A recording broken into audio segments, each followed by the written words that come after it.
The most painful goodbyes are the ones that happen without a single word. At exactly 7:14 on a gray Thursday morning, Claire Bennett walked out of the front door of a 12,000 square foot mansion she had once dreamed of calling home forever. The sky above Greenwich, Connecticut hung low with clouds, turning the world silver and quiet. In her right hand was a medium-sized Navy suitcase. In her left was the small hand of her 6-year-old son, Noah. The boy wore a blue backpack decorated with tiny airplanes, his blonde hair still messy from sleep. He didn't ask questions. He had stopped asking them a long time ago. Claire paused for just a second at the bottom of the stone staircase and glanced back at the house. 3 stories, floor-to-ceiling windows, imported marble, luxury cars sleeping in the garage. Everything money could buy stood behind her. Everything except peace. She reached into her coat pocket and pulled out a simple platinum wedding band. For a moment, she stared at it as cold wind brushed against her face. 7 years earlier, Ethan Cole had slipped that ring onto her finger beneath a canopy of white roses overlooking the Pacific Ocean. Back then, he had promised her forever. Back then, she believed him. Without hesitation, she placed the ring carefully on the front porch railing. No note, no message, no accusation, nothing. Then she turned away and kept walking. Beside her, Noah looked up. "Mom." His small voice was barely above a whisper. Claire forced a gentle smile. "Yes, sweetheart. Are we going far?" The question tightened something inside her chest. She squeezed his hand. "Just somewhere new." Noah nodded quietly. Children had a way of accepting truths adults spent years fighting. They reached the waiting rideshare vehicle parked near the gate. The driver stepped out and loaded the suitcase into the trunk. As Claire buckled Noah into the back seat, she noticed him looking toward the mansion one last time. Not searching for his toys. Not searching for his room. Searching for someone else. "Do you think Dad knows we're leaving?" he asked. Claire's heart stumbled. For a second, she couldn't breathe. She leaned over and adjusted his jacket collar. "Your dad has a lot on his mind right now." Noah looked down at his sneakers. Oh, that single syllable carried more disappointment than any argument ever could. The car pulled away. Neither of them looked back again. 40 miles away in Manhattan, Ethan Cole stood inside the executive boardroom on the 56th floor of Cole Aerospace headquarters. The city stretched beyond the glass walls like an empire at his feet. Men and women in tailored suits sat around a polished conference table worth more than most people's annual salaries. Screens displayed projections, contracts, and acquisition figures. A $2 billion merger would be finalized before noon. Ethan adjusted the cuff of his charcoal suit and reviewed the presentation on the screen. At 39, he was considered one of the most successful aerospace executives in America. Financial magazines called him visionary. Investors called him unstoppable. Employees called him demanding. Very few people called him happy. His phone vibrated once against the conference table. He barely glanced down. A message from home. He ignored it. The meeting continued. Another vibration followed 2 minutes later. Then another. Finally, his executive assistant leaned closer. "Sir, this appears to be from Mrs. Bennett." Ethan sighed quietly. "I'm in the middle of something, Lauren." "Of course." She stepped back. The screen shifted to financial forecasts. Applause followed a successful presentation. Millions of dollars moved through discussions as casually as weather forecasts. Yet while executives celebrated around him, Ethan felt strangely distracted. Not concerned, just unsettled, like hearing distant thunder on a sunny day. Hundreds of miles behind him, Claire rested her head against the car window. Noah had already fallen asleep beside her. His small cheek pressed against the seatbelt. The highway stretched endlessly ahead. She watched bare winter trees blur past the glass. 7 years of marriage. 3 years of loneliness. Countless nights eating dinner alone. School events attended alone. Bedtime stories read alone. None of those moments had destroyed the marriage. They had simply hollowed it out little by little until one day there was nothing left standing inside. Claire looked at her sleeping son and brushed a strand of hair from his forehead. "I'm sorry," she whispered so softly, even she could barely hear it. Outside, the clouds thickened. Somewhere behind them, a billionaire continued building his empire. Somewhere ahead, a mother was trying to rebuild a life. Neither of them knew that before the day ended, everything was about to change. At 7:46 that morning, the boardroom erupted in applause. Executives exchanged handshakes. Attorneys nodded with satisfaction. A merger that had taken 11 months to negotiate was finally complete. Ethan Cole stood at the head of the table, accepting congratulations from people who measured success in stock prices and market shares. His expression remained calm, professional, controlled. It was the same expression that had appeared on magazine covers for years. Yet as the room slowly emptied, his phone vibrated again. This time he looked down. The message was from Margaret, the house manager who had worked for the family for nearly 5 years. "Sir, Mrs. Bennett has left the residence." Ethan stared at the screen for several seconds. Then he typed a short response. "Understood." He slipped the phone back into his pocket and returned to discussing post-merger plans. It should have ended there. It should have been another minor inconvenience in a life crowded with major decisions. But 20 minutes later, while reviewing acquisition documents in his office, he found himself staring out the window instead of reading the numbers in front of him. 56 floors below, Manhattan moved with relentless energy. Yellow taxis flowed through the streets. People hurried between buildings. Helicopters crossed the cloudy skyline. Everything moved forward. Everything except his thoughts. Claire had left before. Not physically, but emotionally. He had noticed it in small ways. The empty seat at dinner. The shorter conversations. The way she stopped asking when he would be home. Somewhere along the way, silence had replaced disappointment. At the time, he had considered that progress. Now he was not so sure. His office door opened. Lauren stepped inside carrying a tablet. "Congratulations again, Ethan. The market response is extremely positive." He nodded. "Good." Lauren hesitated. "There is something else." Ethan looked up. "What is it?" "The school called this morning." A slight crease formed between his eyebrows. "Noah's school." "Yes." She checked the notes. Apparently there was a father and son event yesterday afternoon. Ethan felt an uncomfortable tug of recognition. "Yesterday? You were listed as attending." Silence settled across the room. Lauren immediately regretted mentioning it. "I am sorry. I assumed you already knew." Ethan turned toward the window again. Yesterday afternoon, he had been finalizing merger terms in Boston. He vaguely remembered Claire mentioning something about Noah's school weeks earlier. Or maybe months.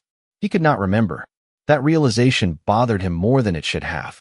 Lauren carefully changed the subject and reviewed the afternoon schedule. Investor interviews. Media appearances. Dinner with board members. Every hour accounted for. Every minute valuable. When she finished, Ethan simply nodded. After she left, his office became quiet again. He opened his email and attempted to focus on work. Instead, his eyes drifted toward a framed photograph sitting near the corner of his desk. Claire was smiling in the picture. Noah sat on his shoulders laughing. The photograph had been taken during a family vacation in Maine 3 summers earlier. Ethan remembered the trip vaguely. What he remembered more clearly was the conference call he had taken from the hotel balcony that same afternoon. The irony was not lost on him. His phone rang. This time it was his mother. Ethan rarely ignored her calls. "Hello, Mom. I just spoke with Claire." The words immediately sharpened his attention. "You did?" "About an hour ago." Ethan sat straighter. "Where is she?" She did not say. His mother's voice softened. "Ethan," she sounded tired. He closed his eyes briefly. "Mom, no, listen to me." Her tone carried unusual firmness. A marriage does not fall apart in a single day. It falls apart one missed moment at a time. Ethan remained silent. "Do you know what Noah asked me last week?" she continued. "He asked if business trips were more important than birthdays." The words landed harder than any criticism. For several seconds, neither spoke. Finally, his mother sighed. "I love you, Ethan. But being successful and being present are not the same thing." The call ended a moment later. Ethan set the phone down slowly. Outside, the clouds had darkened over Manhattan. Inside the office, surrounded by awards, contracts, and achievements, he felt something unfamiliar creeping into the edges of his thoughts. Not panic, not fear. Something quieter. Something far more dangerous. Regret. By 11:02 that morning, the rain had finally started. Small droplets tapped against the windshield as Claire guided her aging rental sedan through the streets of Hartford. Traffic lights reflected across the wet pavement in streaks of red and gold. Noah sat quietly in the back seat, hugging a worn stuffed bear against his chest. The excitement of the morning had faded. The exhaustion had settled in. Claire glanced at him through the rearview mirror. His cheeks looked unusually pale. "Are you feeling okay, buddy?" Noah managed a small nod. Just tired. Claire offered a reassuring smile, but concern quietly stirred inside her. Noah was usually talkative, usually curious, usually pointing out airplanes whenever one crossed the sky. Today he barely looked out the window. 20 minutes later they arrived at a small hotel near the interstate. Nothing luxurious, just clean sheets, warm lighting, and enough distance from the life they had left behind. Claire checked in using a credit card she had opened years ago and rarely touched. The front desk clerk handed her 2 room keys. Noah leaned against her side while she signed the paperwork. "Mom," he whispered. "Yes, sweetheart. Can I take a nap?" Her concern deepened. Noah almost never asked for naps anymore. Of course. Upstairs, she helped him settle onto the bed nearest the window. Rain tapped softly against the glass.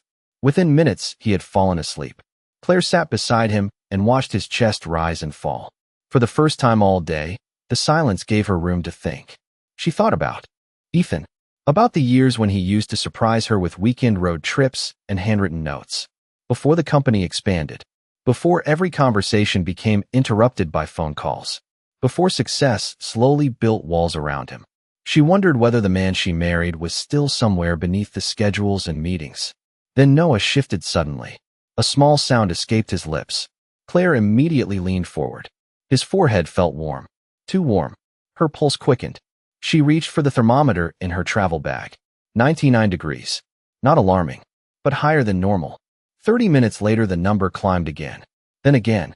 Claire grabbed her keys. The nearest urgent care clinic was less than 5 miles away. Rain fell harder as she carried Noah through the parking lot and into the passenger seat. The boy rested his head against the window. His eyes remained half closed during the drive. By noon they were sitting inside a brightly lit examination room. A nurse checked his temperature and oxygen levels before offering a gentle smile. "The doctor will be with you shortly." Claire thanked her and squeezed Noah's hand. "You are going to be okay." Noah looked up at her. "Mom." "Yes." "Is Dad mad at us?" The question caught her completely off guard. Her throat tightened instantly. "Why would you think that?" Noah studied the blanket covering his legs. "Because we left." Claire brushed his hair back carefully. "Your father is not mad at you. Then why does he never come?" The room suddenly felt much smaller. Claire searched for an answer that would not hurt him. An answer that would not hurt her. But before she could speak, a knock sounded at the door. The doctor entered carrying a tablet and a warm expression. After a thorough examination, he reassured her that Noah was stable. A viral infection. Nothing severe. Plenty of rest and fluids. Relief washed through Claire so strongly she nearly laughed. Then the doctor glanced at the insurance information. "Mrs. Bennett, there is one issue." Her stomach immediately tightened. "What is it?" "The primary emergency contact information appears incomplete." Claire looked at the screen. Beneath the designated emergency contact section, there was nothing. No name. No number. No spouse. No family member. Just empty space. The doctor looked apologetic. "Hospital policy requires at least one contact." Claire stared at the blank section for several seconds. Slowly, she accepted the tablet. Her fingers hovered over the screen. Then, with quiet determination, she entered only one name. Her own. No one noticed the sadness in her eyes as she handed the tablet back.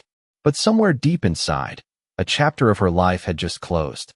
The rain continued well into the afternoon. Gray clouds hung low above Hartford, turning the city into a blur of headlights and wet sidewalks. Claire sat beside Noah's bed in the small hotel room, watching him sleep. The fever medication had helped. His breathing was steady now. Every few minutes she reached over and touched his forehead, just to be sure. Across the state line, Ethan Cole was preparing for a televised interview that should have been one of the biggest moments of his career. Cameras were being positioned. Producers adjusted microphones. Public relations staff reviewed talking points. Yet none of it seemed important. He sat alone in a private conference room, staring at his phone. 3 times he opened Claire's contact information. 3 times he closed it again without calling. Pride was a strange thing. Sometimes it looked exactly like fear. A knock interrupted his thoughts. Lauren stepped inside carrying a tablet. Her normally composed expression looked uncertain. "I apologize for interrupting, but this seemed important." Ethan looked up. "What is it?" "There was an insurance notification from your family medical plan." His attention sharpened immediately. "Medical?" Lauren nodded. "A claim was submitted this afternoon." Ethan stood before she could finish. "Who?" Noah Bennett. For a moment the room became completely silent. Ethan took the tablet from her hands and read the report himself. Evaluation. Examination. Observation. The facility listed was an urgent care center nearly 100 miles from their home. His pulse quickened. What happened? Lauren shook her head. The report does not specify, only that he was seen and discharged. Ethan read the location again. Hartford. Claire had gone to Hartford. His eyes moved lower on the report until he reached the emergency contact section. Then he froze. Emergency contact, self. No secondary contact listed. Ethan stared at those words longer than anything else on the page. No spouse. No father. No family member. Nothing. Just Claire. Alone. Something inside him shifted. Not dramatically. Not all at once. More like the first crack appearing in a wall that had stood for years. Sir? Lauren asked carefully. Ethan handed the tablet back without speaking. Images began surfacing in his mind. Noah's baseball game he had missed. The school recital he promised to attend but forgot. The birthday dinner canceled because of a flight to California. At the time, every decision had felt justified. Temporary sacrifices for long-term success. That was how he explained it to himself. But standing there now, he wondered how many temporary sacrifices it took before a family stopped feeling permanent. The interview was scheduled to begin in 15 minutes. His public relations director entered carrying briefing notes. They are ready for you downstairs. Ethan looked at him. Cancel it. The man blinked. Cancel it. Reschedule. This interview was arranged 6 months ago. Ethan picked up his coat. Then they can wait another day. He walked past a room full of stunned executives and headed for the elevator. 30 minutes later, he arrived at the mansion. For the first time in years, the house greeted him with absolute silence. No television. No footsteps. No laughter from the second floor. Just stillness. He walked into the kitchen. Claire's favorite coffee mug was gone. The family calendar no longer hung beside the refrigerator. Noah's drawings had disappeared from the bulletin board. Ethan moved through the rooms slowly. Everywhere he looked, he noticed absences. Tiny pieces of life that had vanished without him realizing how much they mattered. Then he entered Noah's bedroom. The room looked almost untouched. Books remained on the shelf. Several toys still sat near the window. But something felt different. On the small desk beneath the lamp rested a notebook. Ethan recognized it immediately. Noah carried it everywhere. Curious, he picked it up. Most pages contained childish sketches of airplanes, rockets, and superheroes. Then one folded sheet slipped from between the pages and landed on the floor. Ethan bent down and unfolded it. It was a school assignment. Draw your family. A simple instruction. The picture showed Claire holding Noah's hand beneath a bright yellow sun. Beside them stood a much taller figure. Ethan recognized himself instantly. What stopped him cold was where Noah had drawn him. Not beside them. Not with them. The little stick figure stood far away on the opposite side of the page. Between father and son, Noah had drawn a giant office building. The drawing remained in Ethan's hands long after the daylight faded from the windows. The small stick figure standing alone beside the office building seemed impossibly simple, yet it carried more truth than any business report he had read in years. He lowered himself into Noah's desk chair and stared at the page. Children did not analyze. They did not negotiate. They simply drew the world exactly as they saw it. And somehow, without meaning to, Noah had shown him the distance between them. Ethan looked around the room again. A shelf of model airplanes lined one wall. Books about space exploration sat neatly arranged beneath them. On the nightstand stood a framed photograph of Noah, holding a fishing rod nearly as tall as he was. Ethan remembered that trip. Or at least he remembered arriving late because a conference call had run longer than expected. The memory no longer felt harmless.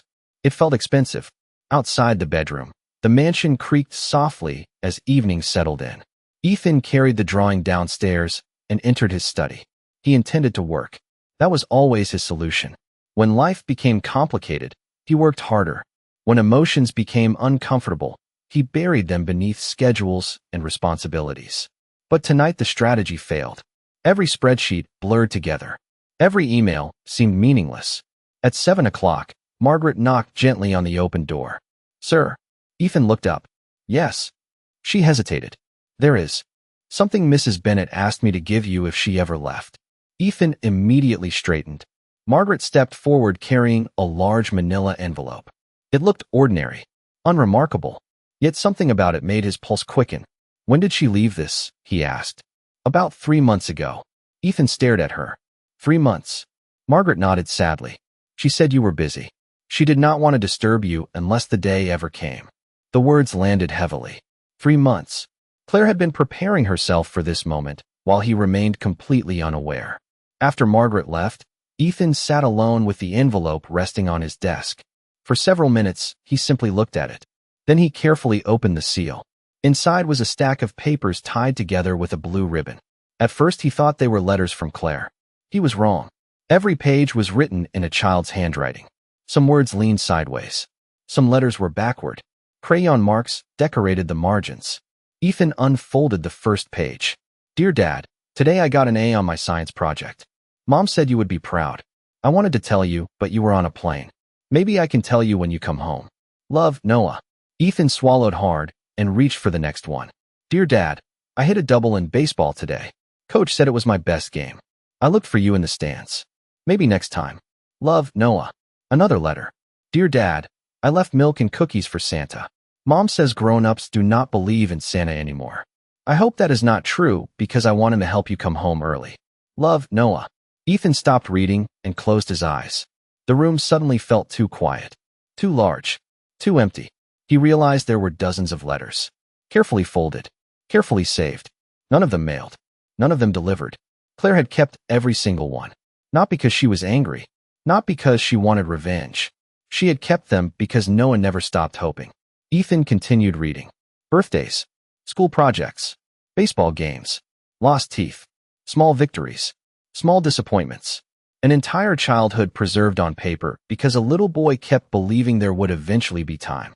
By the time Ethan reached the final pages, the grandfather clock downstairs was striking 9. Rain tapped softly against the windows again. The world outside continued moving as usual, but inside the mansion, everything had changed. Then he found the last letter. Unlike the others, it had been written only 2 weeks earlier. The handwriting looked steadier now, older somehow. Ethan unfolded the page slowly and began to read. The paper trembled slightly in Ethan's hands as he unfolded the final letter. Outside, rain slid down the tall windows of the study, blurring the lights beyond the property. The mansion remained silent except for the steady ticking of the grandfather clock. Ethan lowered his eyes and began reading. Dear Dad, Mom says you are busy building airplanes. I think that is important because airplanes help people go places. Maybe one day when you are done building airplanes, you will have time to build memories with me too. Love, Noah. The words were simple, innocent, honest, yet they struck harder than any criticism Ethan had ever received. He read the letter again, then a third time. Each sentence felt heavier than the last. A little boy had spent years trying to understand why his father was always somewhere else. And somehow, instead of becoming angry, Noah had continued hoping. Ethan leaned back in his chair and stared at the ceiling. Memories surfaced one after another. Noah waiting by the front door with a baseball glove. Noah carrying a science fair ribbon. Noah sitting on the staircase in pajamas asking if Dad would be home before bedtime. Ethan had always believed there would be another opportunity. Another game. Another weekend. Another birthday. Time had seemed unlimited. Tonight it suddenly felt very fragile. He looked down and noticed something attached to the back of the final letter. A yellow sticky note written in Claire's handwriting. Just one sentence. He has never stopped loving you. Please do not make him stop waiting. Ethan closed his eyes. The note hurt more than the letters. Claire could have blamed him. She could have filled pages with anger and disappointment. Instead, she had protected Noah's heart until the very end. Even now, after leaving, she was still trying to save the relationship between father and son. The realization filled him with shame. For years, he had convinced himself he was providing for his family. He had built security, wealth, opportunity. Yet sitting alone in a mansion worth millions of dollars, he could not remember the last time Noah had asked him to play catch. He could not remember because he had not been there. His phone suddenly rang. The sound echoed through the quiet room. Ethan glanced at the screen. It was his mother. He answered immediately. Mom, I was wondering if you had heard from Claire. No. His voice sounded different even to himself. I have not. A pause followed. Then she asked softly, Did you finally read the letters? Ethan froze. You knew? Claire showed them to me months ago. He looked toward the stack of pages spread across the desk. Why did nobody tell me? His mother sighed. Because everyone thought you already knew what mattered. The answer left him speechless. After a moment, she continued. Ethan, success is a wonderful thing. But children measure love differently. They count baseball games, bedtime stories, Saturday mornings. They count moments. The call ended a few minutes later, but her words lingered. Moments. Not dollars. Not achievements. Moments. Ethan rose from his chair and walked toward the window. Rain continued falling across the dark property. Somewhere beyond that storm, Claire and Noah were sleeping in a hotel room instead of their home. Noah was recovering from a fever. Claire was carrying the weight of an uncertain future. And neither of them knew what was happening inside this house tonight. Ethan returned to the desk and gathered every letter carefully. He stacked them together and tied the blue ribbon around them again. Then he opened his laptop and searched the urgent care center listed on the insurance report. Hartford. A starting point. Not much, but enough. For the first time in years, a board meeting did not matter. A merger did not matter. Tomorrow's headlines did not matter. What mattered was finding his family before the distance became permanent. Ethan looked once more at Noah's final letter. Then he picked up his phone and made a call. This is Ethan Cole, he said firmly. Wake the flight crew. I need the Gulfstream prepared immediately. Less than 90 minutes later, the Gulfstream sat waiting beneath rows of bright runway lights at Westchester County Airport. Rain swept across the tarmac in silver waves as ground crews moved quickly through the darkness. Normally, Ethan loved this environment. Precision, efficiency, control. Aviation had always made sense to him. Tonight it felt different. Tonight he was not chasing a deal, a contract, or a business opportunity. He was chasing the people he should never have let drift away. As the jet climbed through the clouds, Ethan sat alone in the cabin with Noah's letters spread across the table before him. The engines hummed steadily beneath the floor.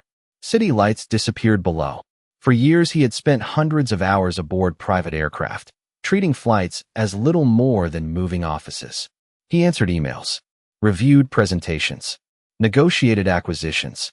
Tonight the laptop remained closed. Instead, he found himself reading the letters again. Somewhere over Pennsylvania, he unfolded one he had missed earlier. Dear Dad, today I learned how to ride my bike without training wheels. Mom ran beside me the whole time. I wished you could have seen it. I almost crashed into a mailbox, but then I got better. Love, Noah. Ethan smiled sadly. He could picture it perfectly. Noah's excitement. Claire cheering from the sidewalk. A moment that had happened without him. Another memory he would never get back. Across the aisle, his chief pilot approached quietly. Sir. Ethan looked up. Yes. We traced the credit card activity. Ethan immediately sat forward. And Mrs. Bennett checked into a hotel outside Hartford this afternoon. Relief flooded through him.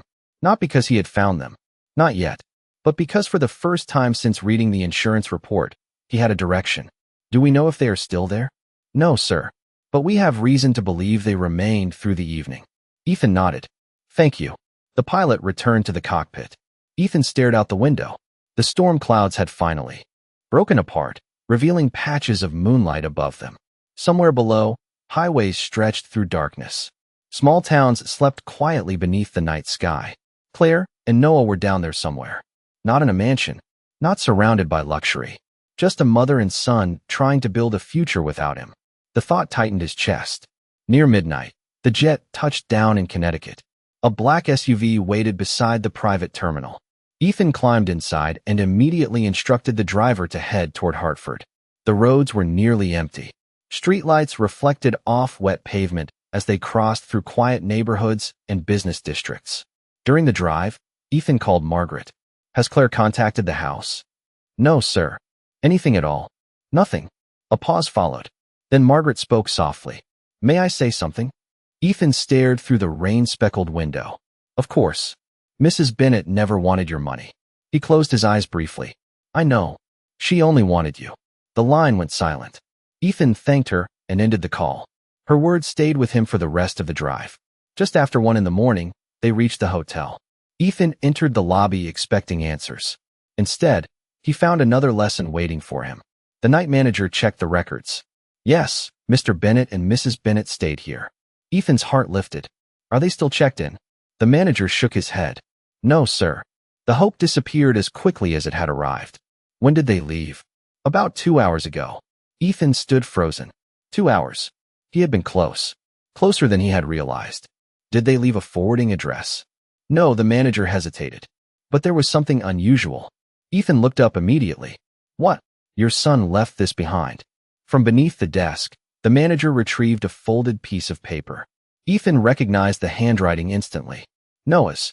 His fingers trembled slightly as he opened it. It was not a letter. It was a simple drawing made with crayons. A mother. A little boy.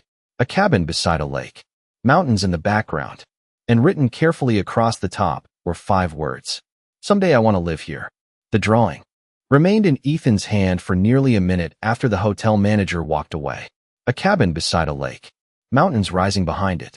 A little boy's dream captured in crayon. Most people would have seen a child's imagination. Ethan saw something else. A destination. He lowered his eyes and studied every detail. The cabin had a red roof. The lake stretched wide across the page. Pine trees surrounded the shoreline. Then he remembered something Claire had once told him years ago. Before they were married. Before the company consumed every corner of his life. She had grown up spending summers near a small lake in western Montana with her grandfather. She used to describe it as the only place in the world where she could hear herself think. Ethan's pulse quickened. By 2 o'clock in the morning, he was back aboard the jet. His team worked quietly around him, tracing old addresses, property records, and family connections. For the first time, Ethan was not giving orders as a billionaire executive. He was listening, learning, trying to understand pieces of Claire's life he should have known long ago. 3 hours later, as dawn painted the horizon with pale gold light, the answer finally arrived. Claire's late grandfather had owned a small lakeside cabin outside a town called White Pine, Montana. The property had remained in the family for decades. Ethan stared at the report, feet away, and sat motionless behind the wheel. His heart was beating harder than it had before any business negotiation in his life. Through the cabin window, he spotted movement. Claire. She stood in the kitchen wearing a simple sweater, sunlight catching strands of her blonde hair. For a moment, Ethan forgot to breathe. She looked tired, but peaceful, more peaceful than he had seen her in years. Then another figure appeared beside her. Noah. The boy was laughing about something. Ethan could not hear the sound through the glass, but he recognized the smile instantly. The sight nearly broke him. For several minutes, he remained where he was, watching, thinking, realizing how close he had come to losing this forever. Finally, he stepped out of the vehicle. Gravel crunched beneath his shoes. The lake shimmered beneath the afternoon sun. Halfway to the cabin, the front door opened. Claire stepped outside first. She froze the moment she saw him. Neither spoke. The wind moved gently through the trees. Somewhere across the lake, a bird called out. Ethan stopped several yards away, giving her space, giving her a choice. Claire folded her arms instinctively. Not angry, protective, cautious. How did you find us? She asked quietly. Ethan looked toward the cabin before meeting her eyes again. Noah showed me the way. Confusion flickered across her face. Then understanding followed. The drawing, the letters, everything. Silence settled between them once more. Ethan had rehearsed dozens of speeches during the flight. Apologies, explanations, promises. Now none of them seemed good enough. So he told the truth. I thought I was losing a marriage. His voice was rougher than usual. But I was actually losing my family. Claire's expression softened for just a second before she looked away toward the lake. Years of disappointment could not disappear in a single afternoon. Both of them knew that. Behind the screen door, a small figure suddenly appeared. Noah stood there staring at Ethan with wide eyes. Neither father nor son moved. The distance between them was only a few yards. Yet it felt like years. For a moment, nobody moved. The screen door creaked softly as Noah stepped onto the porch. The afternoon sunlight reflected across the lake behind him, turning the water into a field of gold. Ethan felt his throat tighten. The last time he had seen his son, he had been rushing toward another meeting, promising they would spend time together soon. Now he understood how dangerous that word could be. Soon. It had stolen years from them. Noah stared at him with uncertain eyes. Dad. The single word carried hope, confusion, and caution all at once. Ethan forced a small smile. Hey, buddy. Noah glanced toward Claire, silently asking permission. She looked at her son and gave a small nod. That was all it took. The boy hurried down the steps and crossed the distance between them. Ethan dropped to one knee just as Noah wrapped his arms around him. For a few seconds, neither spoke. Ethan simply held his son and closed his eyes. The embrace felt smaller than he remembered. Noah had grown. Time had moved forward even while Ethan was busy looking elsewhere. When they finally pulled apart, Noah looked up at him. "Did you get my letters?" Ethan swallowed hard. "Every single one." Noah's eyes widened. "Really?" Ethan nodded. "And I should have read them a long time ago." The boy seemed to think about that for a moment before offering a shy smile. Behind them, Claire remained standing near the porch. The wind lifted a few strands of hair across her face. Ethan slowly rose to his feet and looked at her. "I am sorry," he said quietly. "Not for one thing. For all of it." Claire lowered her eyes briefly. "Ethan, you do not have to forgive me today." His voice remained calm. "You do not have to forgive me tomorrow either." He reached into his jacket and removed a small notebook. Plain blue cover. Nothing expensive. Nothing impressive. He handed it to Noah. The boy accepted it curiously. "What is it?" Ethan smiled. "A place for letter number 38. Noah blinked. Then he looked from the notebook to his father. Understanding slowly appeared across his face. Ethan knelt beside him again. "Only this time," he said gently. "You do not have to wait for me to read it." Noah opened the notebook carefully. On the first page, Ethan had already written a single sentence. "Dear Noah, I am listening now." The boy's eyes filled with emotion. He hugged the notebook against his chest. Claire looked away toward the lake, blinking rapidly. The mountains stood silent in the distance. The water moved gently against the dock. Nothing magical happened. No dramatic promises. No instant repair of years of disappointment. Real life rarely worked that way. But something important had changed. For the first time in a very long time, Ethan was not asking his family to fit around his schedule. He was showing up. Fully. Honestly. Present. As the afternoon sunlight softened across the shoreline, Noah sat on the dock with the notebook balanced on his knees. Ethan sat beside him. Claire watched from a nearby chair. The little boy picked up a pencil and began writing carefully across the first page. Every few moments he glanced up and smiled. Every time, Ethan smiled back. When Noah finished, he handed over the notebook. Ethan read the words slowly. "Dear Dad, I think this is my favorite letter. Because this time, you are here." Ethan looked at his son, then at Claire. The future remained uncertain. Trust would take time. Healing always did. But as the three of them sat together beside the lake, something stronger than certainty settled into the quiet afternoon. Hope. Because in the end, the greatest distance is not measured in miles or flight hours. It is measured in missed moments. And sometimes, when love is patient enough to keep waiting, one moment can become the beginning of a new story.